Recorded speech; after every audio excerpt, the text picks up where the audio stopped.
네, 오늘은 레위기에 대해서 우리가 좀 살펴보고자 합니다. 여러분, 레위기로 매주 설교를 하면은 교인 수가 줄어든다라는 농담이 있습니다. 약간 진담 같기도 하고요. 그만큼 이 레위기라는 성경은 오늘 우리 현대 그리스도인들에게는 인기가 없는 성경 중에 하나입니다. 그 이유가 무엇일까요?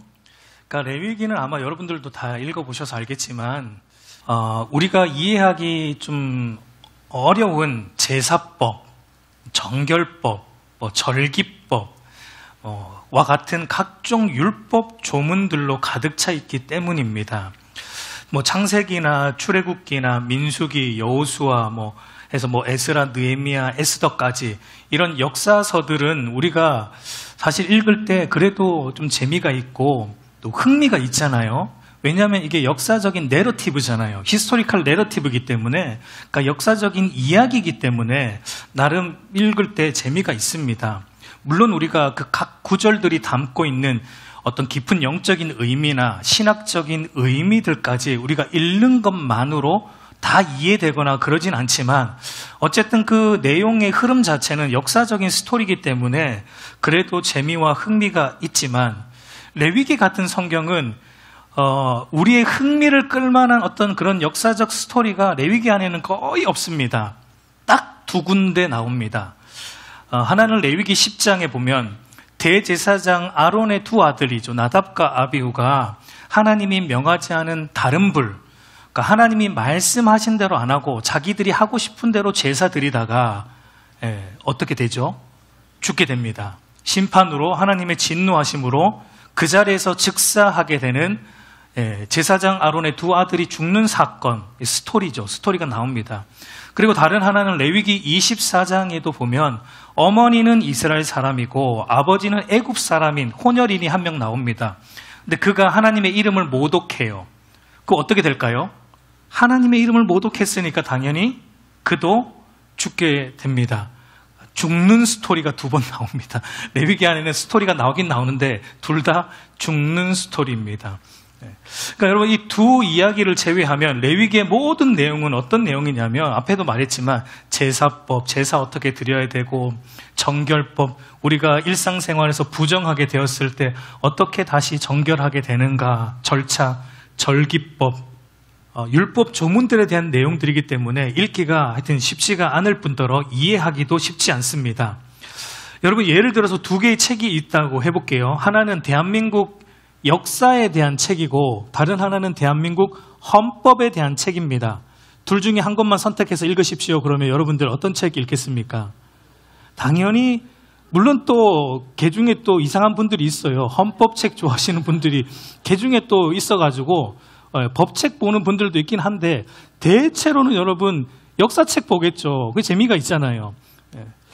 그런 이유 때문에 이 레위기라는 성경이 오늘 우리에게는 가깝고도 먼 성경입니다. 레위기는 성경 순서상 여러분 몇 번째 나옵니까?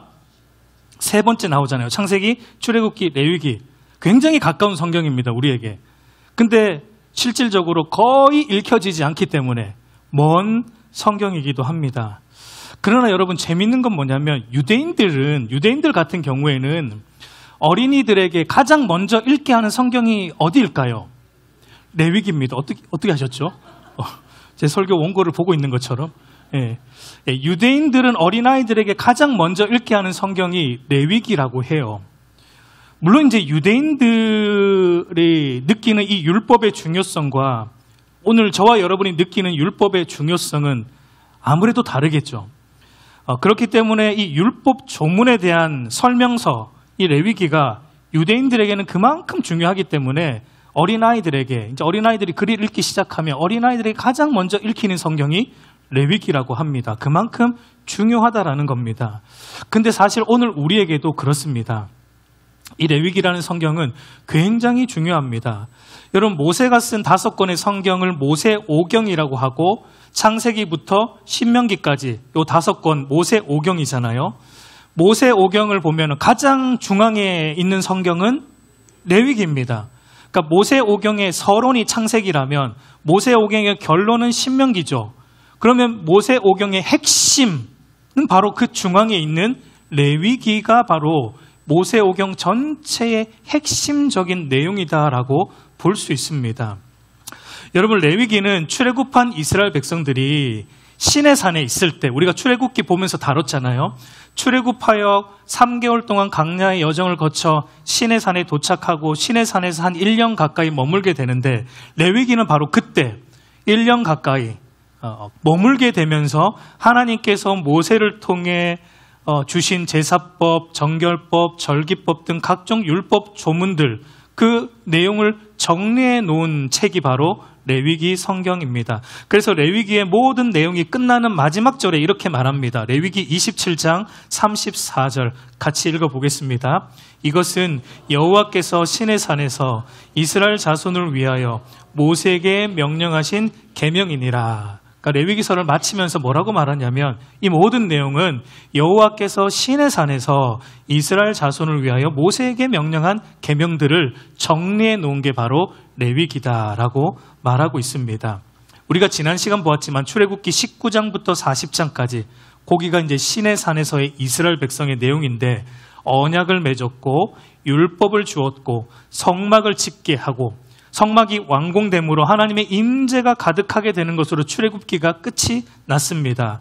우리 출애굽기 40장 34절 35절을 보면, 구름이 회막에 덮이고 여호와의 영광이 성막에 충만하매 모세가 회막에 들어갈 수 없었으니 이는 구름이 회막 위에 덮이고 여호와의 영광이 성막에 충만함이었으며, 하나님께서 이스라엘 백성들 가운데 거하시고 그들과 함께 교제하시겠다라는 의미로서 지으라고 명령하신 게 성막입니다. 그래서 성막이 완공되고 난 이후에 하나님이 이스라엘 백성들과 함께 한다라는 걸 가시적인 표시로서 하나님의 임재를 상징하는 구름이, 하나님의 임재의 구름이 성막에 가득 덮었다는 것으로 출애굽기가 끝이 났어요. 여러분, 그런데 이제 문제가 있습니다. 하나님의 성막은 지어졌고 하나님의 임재는 임했고 하나님이 이스라엘 백성들 가운데 거하시겠다고 하셨는데, 정작 이스라엘 백성들이 하나님의 임재로 가득한 성막 안으로는 들어갈 수 없었다라는 것이 문제입니다. 그래서 출애굽기 40장 35절에도 보면, 누구보다 하나님과 가까이 있었던 모세도 하나님의 임재하시는 그 회막, 성막 안으로 차마 들어갈 수 없었다라고 기록하고 있는 것을 보게 됩니다. 왜 모세를 비롯한 이스라엘 백성들이 이 하나님의 임재로 가득한 성막 안으로 들어갈 수 없었을까요? 그 이유는 하나님이 거룩하신 분이기 때문입니다. 이스라엘은 부정한 존재이기 때문이에요. 우리가 출애굽기 보면서 여실히 보았던 게, 이스라엘 백성들이 얼마나 부정한, 목이 곧은 백성인가, 얼마나 부정한 백성인가, 그거 우리가 보았듯이 하나님은 거룩하신 분이고, 거룩하다라는 것은 죄인인 우리와 구별된다는 겁니다. 하나님이 그 완전한 거룩함 앞에 죄인이 나가가면 죽을 수밖에 없습니다. 하나님의 성막은 지어졌고 하나님의 거룩한 임재가 충만했는데, 문제는 이스라엘과 우리는 부정하기 때문에 그 안으로는 들어갈 수 없었다라는 겁니다. 그래서 하나님이, 그러면 너희가 어떻게 하면 너희의 부정한 인간이 어떻게 하면 그 부정을 씻고 거룩하신 하나님 앞에 나아올 수 있는가? 하나님 앞에 나와서 하나님과 인격적인 교제를 너희가 지속해 갈 수 있는가? 그 방법이 무엇인가? 그 절차는 무엇인가? 그것을 알려주는 게 바로 레위기 성경입니다. 그래서 여러분, 레위기는 이렇게 시작을 합니다. 레위기 1장 1절을 보면은, 여호와께서 회막에서 모세를 부르시고, 레위기가 어떻게 시작하냐면 하나님이 모세를 회막으로 부르시는 것으로 시작합니다. 우리가 스스로 나아갈 수 없어요. 하나님 앞에 하나님이 불러주실 때 갈 수 있습니다. 레위기는 그렇게 시작합니다. 그런 점에서 여러분, 레위기는 거룩하신 하나님과 함께 하기 위한 매뉴얼 북이다라고 볼 수 있습니다. 그래서 레위기 안에 나오는 핵심 키워드, 뭐라고 말할 수 있을까요? 거룩이에요. 거룩. 거룩이라는 단어가 레위기 안에 대략 143회 정도 나옵니다. 하나님은 거룩하시기 때문에 거룩하신 하나님께 나아가기 위해서는 우리 또한 거룩해야지만 하나님 앞에 나아갈 수 있고, 우리도 거룩해야지만 거룩하신 하나님과 계속 관계를 지속할 수 있다라는 것을 알려주는 게 레위기 성경입니다. 그래서 레위기 전체의 핵심 구절을 하나를 뽑으라면 그게 오늘 우리가 읽은 본문입니다. 레위기 19장 2절 말씀을 다시 보면, 너는 이스라엘 자손의 온 회중에게 말하여 이르라. 너희는 거룩하라. 그 이유가 왜 너희가 거룩해야 되는가? 그 이유가 무엇이라고요?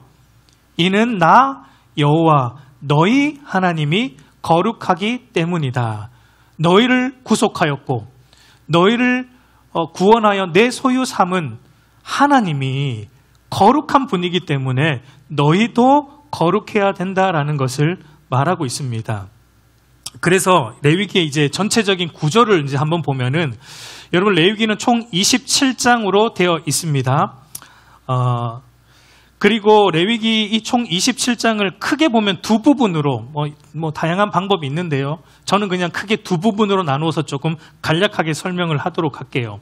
크게 보면 두 부분으로 나누어집니다. 레위기 1장부터 16장까지는 거룩하신 하나님 앞으로 나아가는 방법으로서 제사법, 제의적 정결 규례 등에 대한 내용을 다루고 있고요.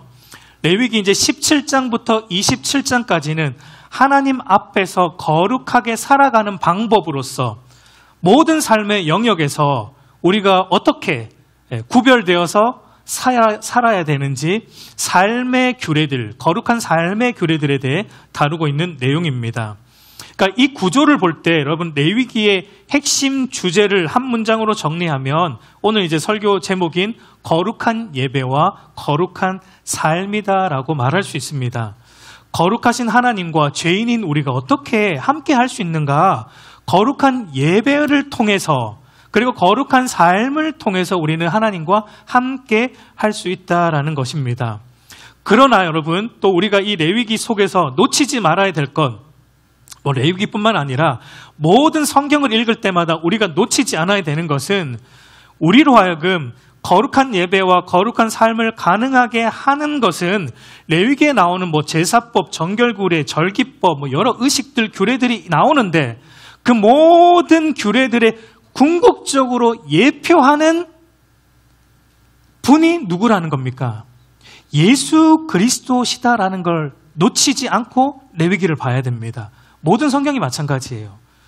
특히 구약은 그렇습니다. 특히 구약의 여러 가지 모형들, 그림자들, 여러 가지 상징들, 이 모든 것들은 결국은 예수 그리스도를 통해서 하나님이 우리를 구원하시는 것들을 보여주고자 하는 것들이기 때문에 우리가 이 예수 그리스도라는 분, 그분의 십자가와 부활로 이루신 구원 역사를 놓치지 않고 이 모든 것들을 봐야 됩니다. 그러면 그걸 가지고 우리가 이제 레위기 안으로 좀 들어가 보면, 레위기 이제 1장에서 16장까지가 이제 첫 번째 부분으로 거룩하신 하나님 앞에 나아가기 위한 방법으로서의 절차들인데, 요걸로 이제 세 부분으로 또 나눌 수 있어요. 1장에서 7장까지는 5가지 제사법이 나옵니다. 소제, 한번 여기 5가지 제사법 같이 읽어볼게요. 번제, 소제, 화목제, 속제제, 속건제. 벌써 막 머리가 소제되는 느낌이 들죠. 무슨 말인가 도대체. 하여튼 이런 게 나옵니다. 제사법이 나오고요. 8장에서 10장까지는 제사법을 줬으면 이 제사를 집례할 사람이 있어야 되잖아요. 8장에서 10장까지는 제사장, 제사장이 어떤 자들인가, 제사장에 대한 내용, 그리고 어떻게 예배 드려야 되는가 하는 그런 부분들 나오고 있고요. 11장에서 16장까지는 정결 규례, 각종 정결 규례에 대한 내용들이 나옵니다. 먼저 우리가 레위기 1장에서 7장까지 5가지 제사법이 나오는데, 번제, 소제, 화목제, 속제제, 속건제. 이 중에 여러분 3가지, 번제, 속제제, 속건제는 기본적으로 바로 죄를 속죄하기 위한 속죄 제사라고 보면 됩니다.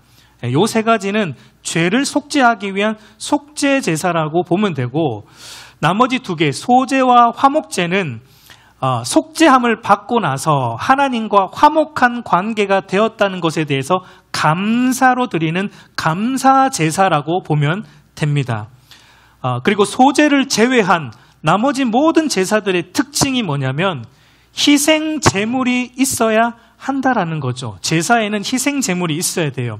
그래서 제사를 드리는 일반적인 원리는 제물을 가지고 나오는 제사자가 바로 그 동물에게 자기의 안수 기도를 하죠. 자기의 죄를 그 동물에게 안수 기도해서 동물에게 죄를 전가시키고, 그리고 그 동물을 누가 잡습니까? 제사자 본인이 잡습니다. 자기가 그 동물을 끌고 나온 본인이 자기 죄를 그 동물에게 전가시키고 난 다음에 본인이 칼로 그 동물을 죽입니다. 본인이 죽입니다. 그리고 나서 제사장이 그 피를 받아 번제단에 뿌리고 그 동물의 각을 뜨고 불태워 번제로 드리게 됩니다. 여러분, 왜 제사자, 당사자로 하여금 그 제물을 스스로 그 동물을 잡게 했을까요? 제사자가 직접 자신의 죄를 대신할 동물을 잡아 죽임을 통해 무엇을 보게 하는 겁니까? 나의 죄가 어떠한 것인지를 직접 경험하게 하는 겁니다. 동물을 잡을 때, 칼로 동물을 찌를 때 피가 막 튀기고 그 동물이 가만히 있겠습니까? 발버둥 치면서 살려고 했겠죠. 그걸 제사자 본인이 하면서 뭘 보는 거예요? 그 동물이 나라는 걸 보는 겁니다. 내가 사실은 이렇게 하나님 앞에서 이 죄로 인해서 하나님 앞에 이렇게 죽임당해야 마땅한 죄인이다라는 것, 내 죄가 이렇게 엄청나다라는 것을 바로 보게끔 하게 한 겁니다. 여러분, 왜 그렇게 했냐면 그렇게 볼 때, 그걸 볼 때, 나의 죄에 대한 그 엄청남을 볼 때 비로소 하나님의 은혜가 우리 안에 은혜로 다가오기 때문에 그래요. 죽어 마땅한 나 같은 죄인을 건져 구원하신 하나님의 은혜는 언제 우리 안에 바르게 오냐면 나의 죄에 대해서 바르게 알 때입니다. 나는 별로 죄가 없는데요, 하나님. 이러면 하나님이 주신 구원도 별로 은혜가 안 돼요. 내가 죄인이 아는데 뭐 하나님 나를 구원해 주시든 말든 은혜가 되겠습니까?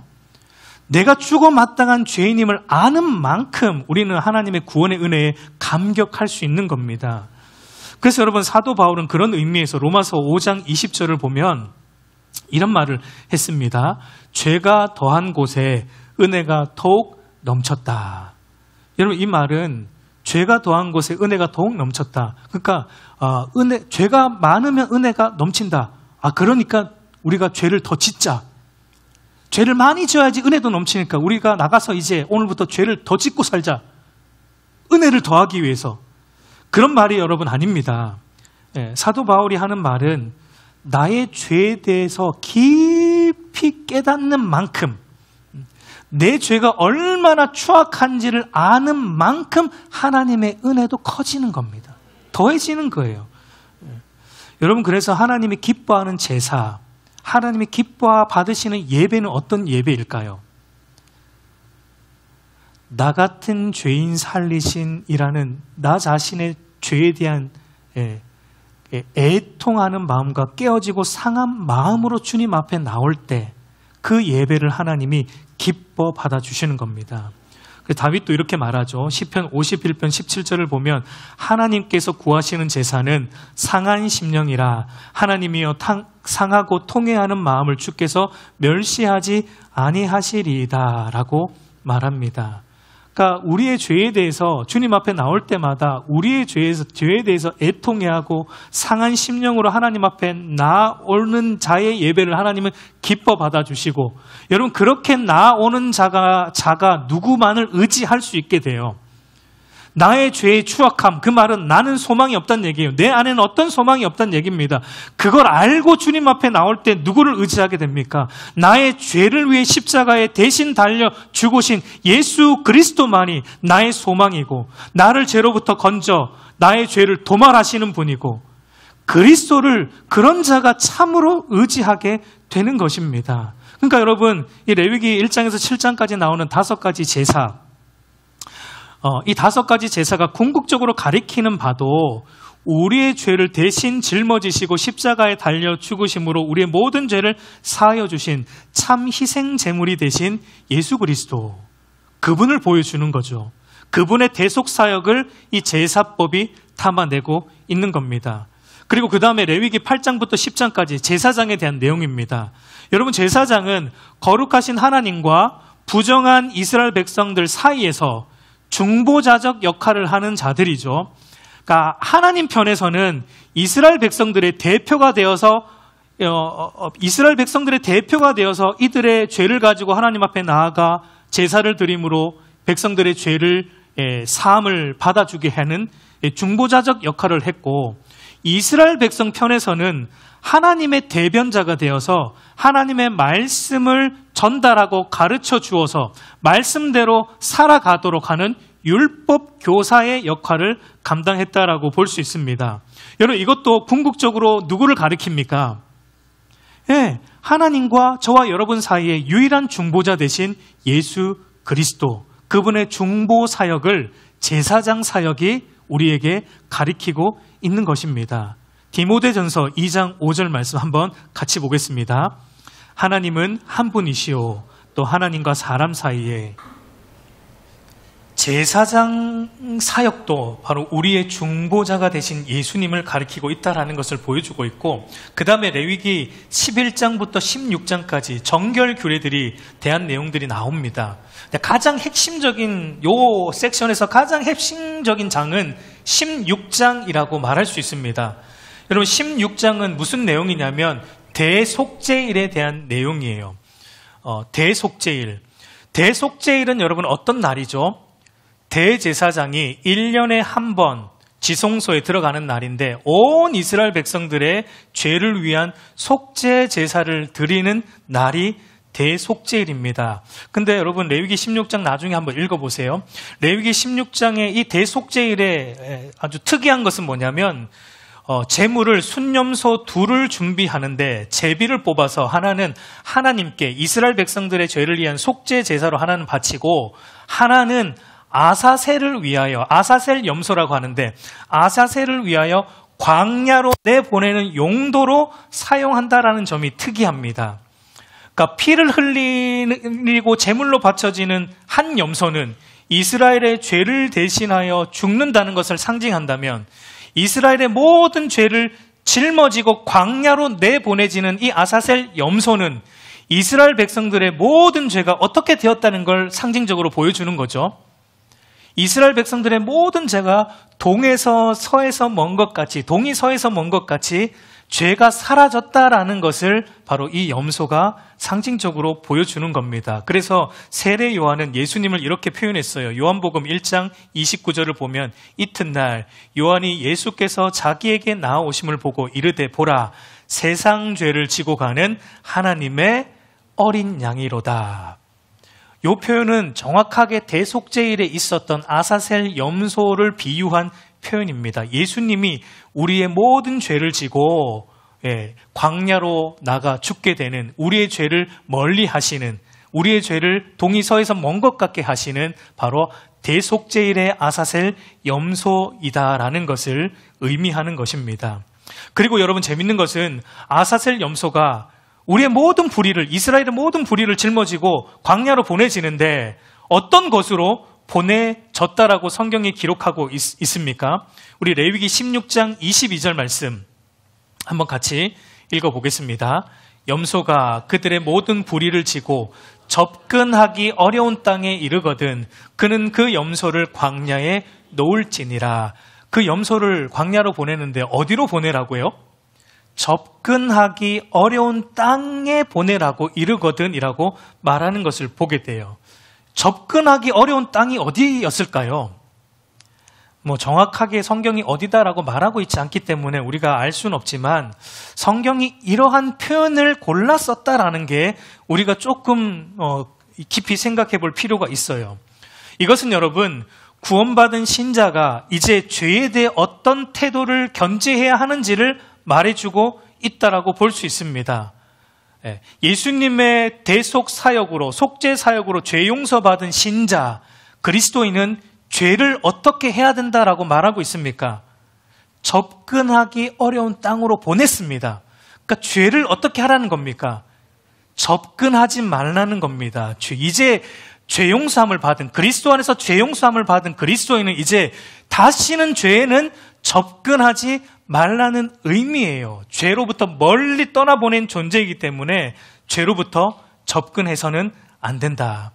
이 접근하기 어려운 땅이라는 게 히브리어 원문으로 보면 끊어짐이 있는 땅, 이렇게 되어 있는데 바로 죄로부터 우리는 끊어진 존재, 죄로부터 죽은 존재라는 것을 성경이 우리에게 말하고 있습니다. 그러니까 여러분, 이 대속죄일도 궁극적으로 누구 안에서 이루어질 구원 역사를 보여주고 있습니까? 예수 그리스도 안에서 온전히 성취되고 이루어진 그리스도의 속죄 사역. 그러니까 예수님이 친히 대제사장이 되셨고, 예수님이 대제사장이 되셨을 뿐만 아니라 본인이 희생 제물이 되셔서 단번의 제사로, 히브리서 기자가 말하는 것처럼 단번의 죽음, 십자가의 죽음, 단번의 제사로 이제 우리의 모든 죄, 과거와 현재와 미래까지 우리의 모든 죄를 십자가에서 완전히 도말하여 주신, 그리고 하나님께로 인도하여 주신 예수님의 구속 사역이 이 레위기 1장에서 16장까지 이 모든 내용들을 통해 우리에게 말하고 있어요. 그러니까 여러분, 이 앞부분이 바로 하나님께 드리는 거룩한 예배를 말하고 있는데, 그러니까 이걸 볼 때 거룩한 예배, 그러니까 하나님 앞에 드리는 참된 예배가 어떻게 드려야 된다라는 것을 우리는 레위기를 통해서 배우게 됩니까? 우리는 매주일 예배를 드리고 새벽 예배도 드리고 수요 예배도 드리고 예배를 드리는데, 그런 예배를 드릴 때마다, 나올 때마다 우리는 어떻게 나와야 되는 겁니까?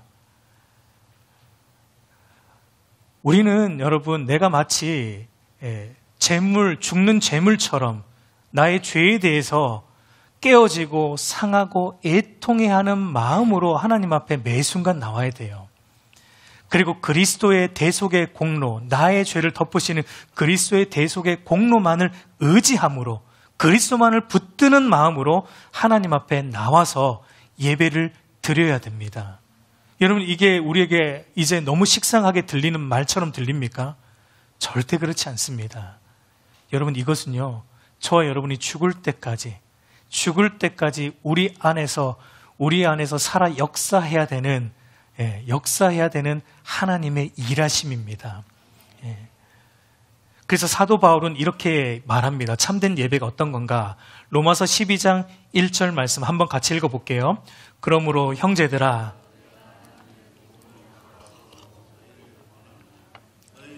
하나님이 기뻐하시는 거룩한 산 제물로 드리라. 이는 너희가 드릴 영적 예배니라.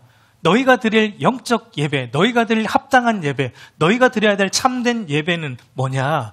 하나님이 기뻐하신, 너희 몸을 하나님이 기뻐하시는 산 제물로 드리는 것. 너희 몸을 하나님이 기뻐하시는 산 제물로 드리라. 여러분, 사도 바울이 이 말도 바로 이 구약적인 제사 배경, 제의적 배경에서 말하고 있는 겁니다. 바울이 우리 몸을 거룩한 산 제물로 드리라. 이 제물이 구약 용어잖아요.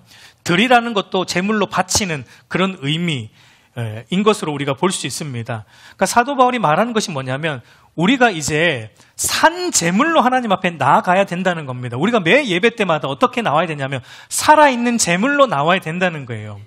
여러분, 살아있는 제물로 나온다는 게 뭡니까? 여러분, 제물이라는 것은 사실은 한편으로는 죽어야 되는 게 제물이잖아요. 제물은 죽어야 돼요. 제물이라는 건 죽음이 전제합니다. 잡아야 되니까 죽어야 돼요. 근데 다른 한편으로는 이제 사도 바울은 너희는 죽은 제물이 아니고 산 제물로 나와야 된다. 이게 무슨 말입니까? 우리가 날마다 죄에 대해서는 죽은 제물이 되어야 된다는 겁니다. 근데 하나님에 대해서는 날마다 살아있는 제물로, 하나님에 대해서는 반응하는 자로, 그렇게 하나님 앞에 나와야 된다는 거예요. 그러니까 계속 반복해서 말하지만 하나님 앞에 나올 때 저와 여러분의 죄에 대해 애통해야 하는, 깨어지고 상한 심령으로 나와야 됩니다. 여러분, 일주일 동안 여러분들의 삶을 돌아보면은 여러분 가슴을 쳐야 되는 거 아니에요? 여러분, 하나님 말씀대로 온전히 한 주 동안 살아오셨습니까? 한번 대답을 해보세요. 여러분, 한 주 동안 하나님 말씀하신 말씀 그대로 토시 하나 안 틀리고 순종하며 살아오셨습니까? 근데 어떻게 이렇게 멀쩡하게 나오셨죠? 기어 나와야죠, 사실은. 우리가.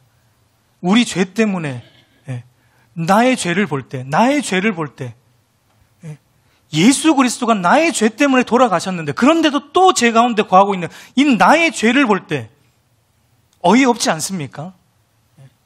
애통한 마음이 들지 않습니까? 그런 심령으로 나와야 되는 게 진짜 예배라는 거예요.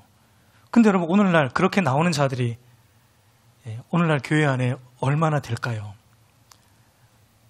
오늘 현대 기독교의 예배의 특징이 뭐냐면 경박함이에요. 가벼움입니다. 오늘날 예배가 얼마나 가벼운지 모릅니다. 가벼움을 넘어 얼마나 하나님 앞에 경박하게 드리는지 모릅니다. 그저 자리만 채우면 되는 줄 알아요. 천만의 말씀이에요.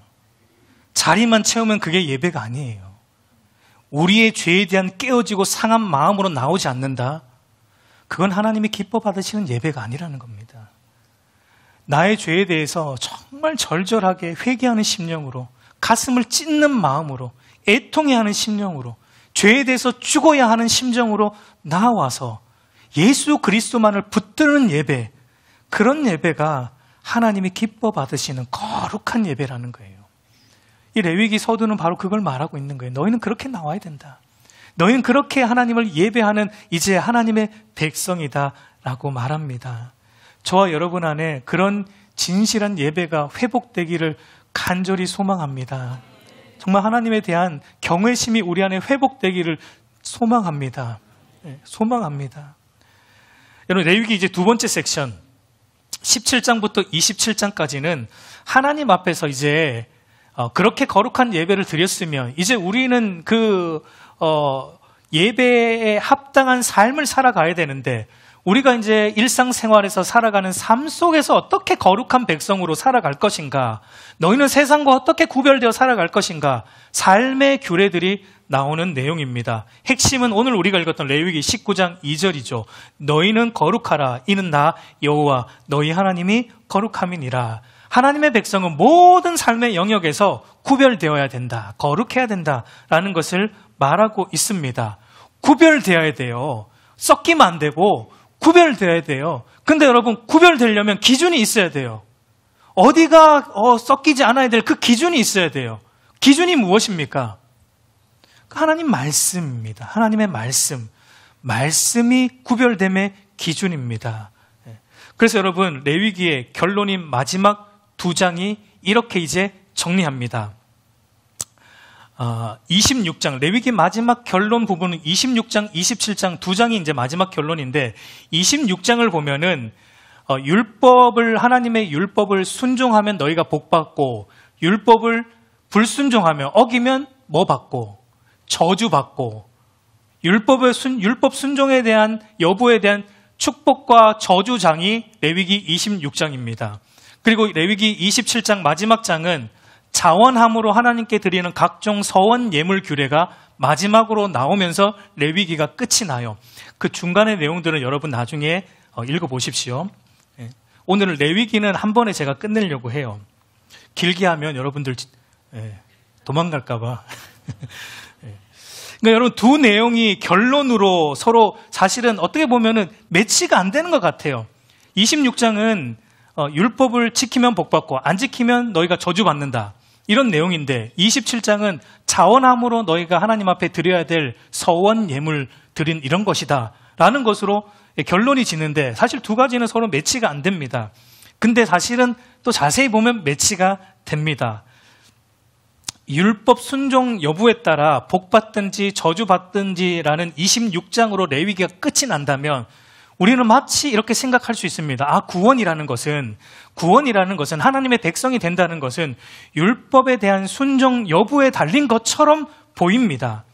근데 여러분, 27장에서 자원함으로 드리는 각종 서원 예물 규례에 대해 말함으로 바로 율법에 대한 순종이 구원의 조건이 아니라 구원받은 신자는 자원함으로 자원함으로 기쁨으로 율법을 순종하며 살아가는 구원의 결과라는 것으로 바로 이 마지막 두 장이 이렇게 결론을 맺고 있는 거예요. 그러니까 마지막에 자원함으로 드리는 서원이 나오면서 앞에 나오는 율법 순종이 바로 구원받은 하나님의 백성이 자원하여 율법에 순종하게 된다라는 것으로 레위기가 결론이 나는 겁니다. 우리가 왜 거룩하게 살아가는가? 하나님의 백성이기 때문에 거룩하게 살아가는 겁니다. 복받기 위해서가 아니라 복받았기 때문에 거룩하게 살아가는 거예요. 우리는 예수 그리스도 안에서 하늘에 신령한 모든 복을 받았기 때문에 그 결과로서 하나님의 백성답게 거룩하게 살아가게 된다. 어떻게? 자원함으로 기쁨으로 율법에 순종하게 된다라는 게 레위기의 결론으로 끝이 납니다. 여러분, 오늘날 어떤 분들을 보면 막 신앙이 뜨거울 때는 막 뭐든지 할 것처럼 하나님 앞에 막 서원을 해요. 하나님, 제가 이거 하겠습니다. 저렇게 하겠습니다. 제가 이번에 하나님 하겠습니다. 근데 여러분, 신앙이 식어지면 또 어떻게 합니까? 안 할래요, 하나님. 제가 했던 예전 얘기는 하나님 잊어주세요, 그냥. 안 할랍니다. 이제 기분 상해서 안 할랍니다, 하나님. 여러분, 교회 안에 이런 분들이 얼마나 많은지 몰라요. 잠깐 뜨거울 때는 다 할 것처럼 합니다. 제가 여러분, 교회 목회하면서, 목회를 오래 하진 않았지만 하면서 제일 무서운 사람이 그런 사람이에요. 다 할 것처럼 막 이렇게 하는데 어느 순간 돌아보면은 없어요. 시험 들어서 나갔어요. 여러분, 그거는 바른 신앙이 아니라는 겁니다. 여러분, 그리스도인, 구원받은 신자는 매 순간 하나님을 보면서 살아갑니다. 하나님 앞에서 살아갑니다. 그래서 여러분, 레위기 마지막 27장이 왜 서원, 이건 자원함으로 드리는 건데, 또 서원이라는 건 사실 맹세하는 거거든요. 하나님 앞에 맹세하는 거예요. 내가 이렇게 하겠습니다. 맹세하는 거거든요. 그 맹세했으면 지키라는 거예요. 서원이라는 것은 충성스럽고 신실하고 자원함으로 하는 게 서원입니다. 그러니까 왜 마지막으로 끝나냐면, 마지막에 이 레위기가 이걸로 끝나냐면 구원받은 하나님의 백성의 삶이 그러해야 된다는 겁니다. 우리는 하나님 앞에 신실해야 돼요. 그리고 자원함으로 하나님의 말씀에 순종하며 헌신하며 살아가야 된다라는 것을 말하고 있습니다. 우리 사랑하는 성도 여러분, 이제 말씀을 정리하겠습니다. 여러분, 우리가 믿는 기독교 신앙은 예수 믿고 구원받고 나면 그게 끝이 아닙니다. 그건 시작이에요. 구원받았으면 이제 막 구원의 첫 발을 내디딘 겁니다. 우리를 구원하신 삼위 하나님은 예배받기 합당한 분이시기 때문에 구원받은 신자는 이제 그 하나님을 하나님이 요구하시는 방법과 절차를 따라 예배합니다. 내가 하고 싶으면 하고 내가 하고 싶은 방법으로 예배하는 게 아니고요. 하나님이 정해주신 절차를 따라 우리는 하나님의 말씀대로 예배하는 자입니다. 그리고 하나님의 말씀을 따라 모든 삶의 영역에서 진실함으로 하나님 앞에서 진실함으로 말씀대로 순종하며 살아감으로 구별된 그의 백성답게 살아가는 것입니다. 그게 여러분 레위기가 말하고 있는 거예요. 갑자기 레위기가 여러분 사랑스럽게 느껴지고 오늘 예배 끝나고 집에 가면 꼭 읽어봐야지 하고 싶은 마음이 지금 속에서 막 올라오고 있죠. 레위기는 여러분 지겨운 책이 아니에요. 하나님이 저와 여러분을 얼마나 사랑하시는가. 그게 레위기 안에 담겨 있어요. 하나님 앞에 나아갈 수 없었던 우리를 하나님이 자기 앞으로 부르시기 위해 하나님이 이와 같은 수많은 법칙들을 우리에게 주셔서 너희가 또 죄 지으면 이렇게 하면 돼. 이렇게 하고 또 나한테 나오면 되고 이러해서 또 잘못하면 또 이렇게 절차를 거쳐서 또 나한테 나오면 되고 또 이러하면은 또 이렇게 하면 돼. 수많은 삶의 수많은 법칙들을 우리에게 주셔서 하나님 앞에 나올 길을 열어주신 게 레위기예요. 물론 이제는 예수 그리스도 안에서 이 모든 게 성취되어서 우리는 그리스도를 믿는 믿음으로 나아가지만 여러분, 레위기는 그런 거예요. 하나님이 저와 여러분을 부르시는 책입니다. 내 앞에 오라는 책이에요. 나와 함께 교제하자, 사귀자, 나와 동행하자, 나와 함께하자 라고 부르는 책이 레위기입니다. 여러분, 앞으로 레위기를 읽으실 때 우리를 부르시는 그 하나님을 깊이 만나고 경험하는 은혜가 있기를 우리 주님의 이름으로 축복합니다.